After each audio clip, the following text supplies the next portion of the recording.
السلام علیکم defence lovers and welcome once again viewers. Pak navy کی ڈیمن او پی وی کے سلسلے کی دوسری شپ کی خبر ہم آپ کو گزشتہ روز دے چکے ہیں۔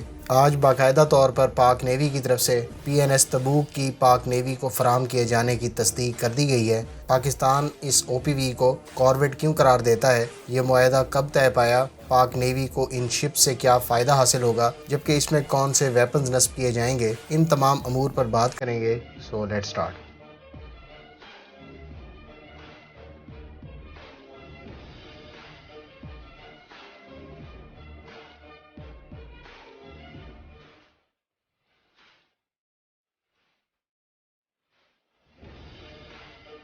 ویورز، ڈیمن او پی ویز یعنی آف شور پیٹرول ویسلز یا یرموک کلاس کارویٹس کا معاہدہ پاکستان اور ڈچ کمپنی ڈیمن شپ یارڈ کے درمیان 2017 میں طے پایا۔ گو کہ یہ اصل میں ڈیمن او پی وی 1900 پر بیسڈ ویسل تھی، لہٰذا ان کو ڈیمن او پی وی 1900 کہا جاتا ہے۔ تاہم پاکستان نیوی نے اپنی ضروریات کے تحت اس میں کچھ تبدیلیاں تجویز کیں، جس کی وجہ سے اس کی ڈسپلیسمنٹ 2300 ٹن اور فیچرز میں بدلاؤ لایا گیا ہے، اور پاک نیوی نے اس کو کارویٹس کا نام دیا ہے۔ اس کی مندرجہ ذیل وجوہات ہیں۔ گو کہ یہ اصل میں ڈیمن او پی وی 1900 پر بیس ویسل تھیں، لہٰذا ان کو ڈیمن او پی وی 1900 کہا جاتا ہے۔ تاہم پاکستان نیوی نے اپنی ضروریات کے تحت اس میں کچھ تبدیلیاں تجویز کیں، جس کی وجہ سے اس کی ڈسپلیسمنٹ 2300 ٹن اور فیچرز میں بدلاؤ لایا گیا۔ پاک نیوی ان کو کارویٹس کا نام دیتی ہے، اور ہمارے مطابق اس کی مندرجہ ذیل وجوہات ہیں۔ پہلی یہ کہ اس کا اسٹرکچرل ڈیزائن ڈیمن کمپنی کی سگما کلاس کارویٹ سے مماثلت رکھتا ہے، خاص طور پر اگر اس کا فرنٹ ڈیزائن دیکھیں تو۔ دوسرا یہ کہ اس میں کچھ ویپن اور سسٹمز بھی سگما کارویٹ سے اخذ کیے گئے ہیں۔ یاد رہے کہ انڈونیشیا کے زیر استعمال ڈیمن کمپنی کی سگما کارویٹ 1700 ٹن ڈسپلیسمنٹ رکھتی ہیں، جبکہ آگے چل کر ہم ویپنز کے اعتبار سے بھی کچھ مشترک پہلوؤں پر بات کریں گے۔ تاہم ڈیمن ان شپس کے حوالے سے کئی بار کہہ چکا ہے کہ یہ او پی ویز ہیں اور ان کو کمرشل سٹینڈرڈ پر بلڈ کیا گیا ہے، جبکہ اس میں ویپنز اور دیگر سسٹمز کے لیے پاک نیوی کے کہنے پر ڈیمن شپ یارڈ نے اس کے ڈیزائن میں بدلاؤ کیا ہے۔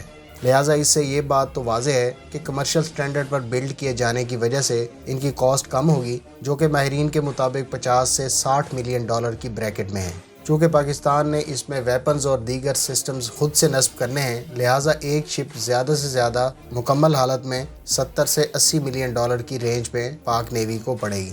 پاک نیوی کو اپنے اسپیشل اکنامک زونز کی پالیسنگ کے علاوہ ایک کاسٹ افیکٹو اینٹی شپ یا اینٹی سب مرین وارفیئر کے علاوہ الیکٹرانک انٹیلیجنس کے حوالے سے ان کارویٹس کی شمولیت سے پاک نیوی کو اپنے ایکسکلوسیو اکنامک زونز کی پالیسنگ کے علاوہ ایک کاسٹ افیکٹو اینٹی شپ یا اینٹی سب مرین وارفیئر کے علاوہ الیکٹرانک انٹیلیجنس کے حوالے سے سلوشن دستیاب ہوگا۔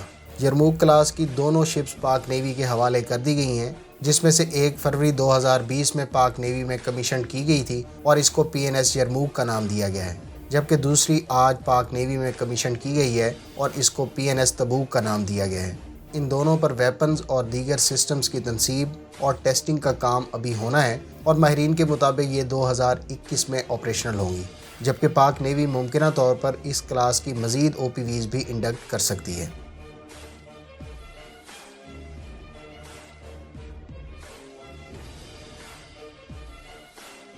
یرموک کلاس کارویٹس کو ڈیمن کمپنی نے گولاٹی شپ یارڈ رومانیہ میں تیار کیا ہے۔ اس کی ڈسپلیسمنٹ 2300 ٹن، لمبائی 90 میٹر اور سپیڈ تقریباً 43 کلومیٹر پر آور ہے۔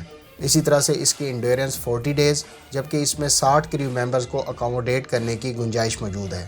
اس میں ایک 11.5 اور ایک 6.5 میٹر کی انفلیٹیبل بوٹس بھی کیری کی جا سکتی ہیں، جبکہ لینڈنگ پیڈ اور ہیلی کاپٹر کے لیے ہینگر کی سپیس بھی اس کارویٹ پر موجود ہے۔ ڈیمن کے مطابق اس یرموک کارویٹ پر 2 اسپیشل مشن ماڈیولز کی سپیس موجود ہے، جو ڈیمن کی او پی وی 2400 میں بھی دیے گئے ہیں۔ کمپنی کا کہنا ہے کہ ان ماڈیولز کو اینٹی شپ، اینٹی سب مرین، مائن کاؤنٹر میئر یا دوسرے مقاصد کے لیے استعمال کیا جا سکتا ہے۔